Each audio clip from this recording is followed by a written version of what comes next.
जय श्री राम, हर हर महादेव। इस वीडियो में हम जानेंगे अश्विनी मास के शुक्ल पक्ष पड़ने वाली शरद पूर्णिमा व्रत कथा के बारे में। साल 2024 में शरद पूर्णिमा 16 अक्टूबर दिन बुधवार को मनाई जाएगी। इस दिन चंद्रमा सहित भगवान विष्णु, माता लक्ष्मी व भगवान श्री कृष्ण की पूजा की जाती है। धार्मिक मान्यताओं के अनुसार इस दिन चंद्रमा अपने 16 कलाओं के साथ परिपूर्ण होते हैं। आइए अब हम शुरू करते हैं शरद पूर्णिमा व्रत कथा। पौराणिक कथाओं के अनुसार एक साहूकार की 2 पुत्रियां थी। वह दोनों पुत्रियां प्रतिवर्ष शरद पूर्णिमा का व्रत रखती थी, परंतु बड़ी पुत्री संपूर्ण व्रत रखती थी, जबकि छोटी पुत्री आधा व्रत ही रखती थी। कुछ समय बाद दोनों का विवाह हो जाता है। परिणाम स्वरूप यह हुआ कि छोटी पुत्री की जो भी संतानें होती थी वह मृत्यु को प्राप्त हो जाती थी। तब साहूकार की उस छोटी पुत्री ने पंडित जनों से इसका कारण पूछा। उन पंडित जनों ने साहूकार की छोटी पुत्री से कहा कि तुम हमेशा पूर्णिमा का व्रत आधा अधूरा ही करती थी। इसी का परिणाम है कि तुम्हारी सभी संतानें मृत्यु को प्राप्त हो जा रही हैं। अब साहूकार की उस छोटी पुत्री ने हाथ जोड़ते हुए उन पंडित जनों से इसका उपाय पूछा।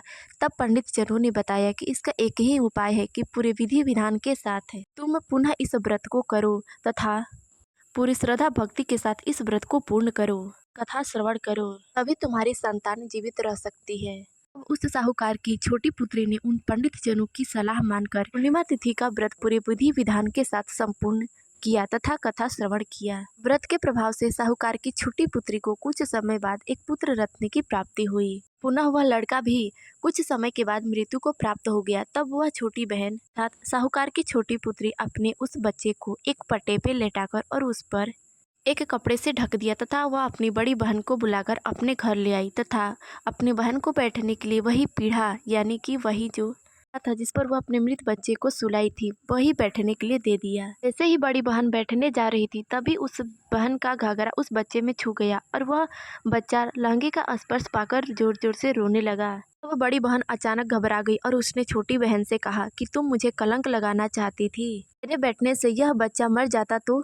छोटी बहन ने हाथ जोड़ते हुए अपनी बड़ी बहन से कहा, बहन यह तो पहले से ही मरा हुआ है, यह सिर्फ तुम्हारे भाग्य से ही जीवित हुआ है, तुम्हारे ही पुण्य कर्मों के फलस्वरूप से प्राण दान मिले हैं। के बाद से दोनों बहनें अति प्रसन्न हुई। उसके बाद यह व्रत तथा इस व्रत का महत्व पूरे नगर में फैल गया। तभी से इस घटना को शरद पूर्णिमा की व्रत कथा के रूप में कहा जाने लगा। मान्यताओं के अनुसार शरद पूर्णिमा व्रत कथा करने से अथवा पढ़ने मात्र से व्यक्ति की सभी मनोकामनाएं पूर्ण होती है। ऐसा माना जाता है कि शरद पूर्णिमा के दिन ही माता लक्ष्मी का जन्म हुआ था। ऐसे में धन प्राप्ति के लिए तिथि बड़ी उत्तम तिथि मानी गई है। इस दिन चंद्रदेव भगवान की पूजा का भी विशेष महत्व बताया गया है तथा इस दिन प्रदोष काल अर्थात सायं काल में भगवान विष्णु सहित माता लक्ष्मी, चंद्र भगवान व भगवान श्री श्याम सुंदर की पूजा अवश्य करनी चाहिए तथा उनकी कथा अवश्य श्रवण करनी चाहिए, जिससे कि हमें अक्षय पुण्य की प्राप्ति हो। इस वीडियो में बस इतना ही। मिलता है अगली वीडियो में, तब तक के लिए जय श्री राम, हर हर महादेव।